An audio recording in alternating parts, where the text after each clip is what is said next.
ధృతరాష్ట్ర ఉవాచ ధర్మక్షేత్రే కురుక్షేత్రే సమవేతాయుయుత్సవ మామకాః పాండవాశ్చైవ కిమకుర్వత సంజయ. భగవద్గీత అనేది మనిషికి మార్గదర్శకమైన ఆధ్యాత్మిక విజ్ఞాన శాస్త్రం. గీతను భగవంతుడు స్వయంగా అర్జునునికి చెప్పినందున అది సంపూర్ణమైనది, నిజమైనది. అర్జునుడు తన సందేహాలను నేరుగా శ్రీకృష్ణుడిని అడిగి విని, ఆయన బోధనతో స్పష్టత పొందాడు.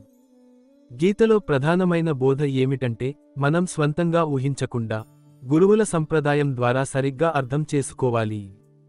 అలా చేస్తే మనకు వేదాలు, శాస్త్రాలు అన్నీ అర్థమవుతాయి. ఈ బోధ కురుక్షేత్రరంగంలో పుట్టింది. అక్కడే శ్రీకృష్ణుడు అర్జునునికి ఉపదేశించాడు. కురుక్షేత్రం వేదాలలో పవిత్రమైన తీర్థస్థలముగా చెప్పబడింది. అదే స్థలంలో యుద్ధం జరగడం వల్ల అది ధర్మక్షేత్రం అని పిలవబడింది. ధృతరాష్ట్రుడు తన మనసులో భయపడుతున్నాడు. ఎందుకంటే యుద్ధం ధర్మానికి అనుకూలంగా జరగబోతుందని అతనికి తెలుసు. తన కుమారులు పాపపరులు, పాండవులు ధర్మపరులు.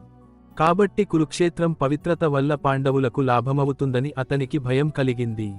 అందుకే తన కార్యదర్శి సంజయుణ్ణి, నా పిల్లలు, పాండవులు అక్కడ ఏమి చేస్తున్నారు అని అడిగాడు. ధృతరాష్ట్రుని పక్షపాతం ఇక్కడ బయటపడింది. పాండవులు కూడా కురువంశానికి చెందినవారే అయినప్పటికీ, అతడు వారిని కురువంశీయులుగా పిలవలేదు. కేవలం తన పిల్లలనే మామకులు అని పిలిచాడు. దీని వలన ధృతరాష్ట్రుడు మొదటి నుండే పాండవులను వేరుగా భావించినట్టు తెలుస్తుంది. అందువలన కురుక్షేత్ర ధర్మక్షేత్రంలో దుర్యోధనుడు వంటి కలుపుమొక్కలైన కౌరవులు తొలగిపోతారు.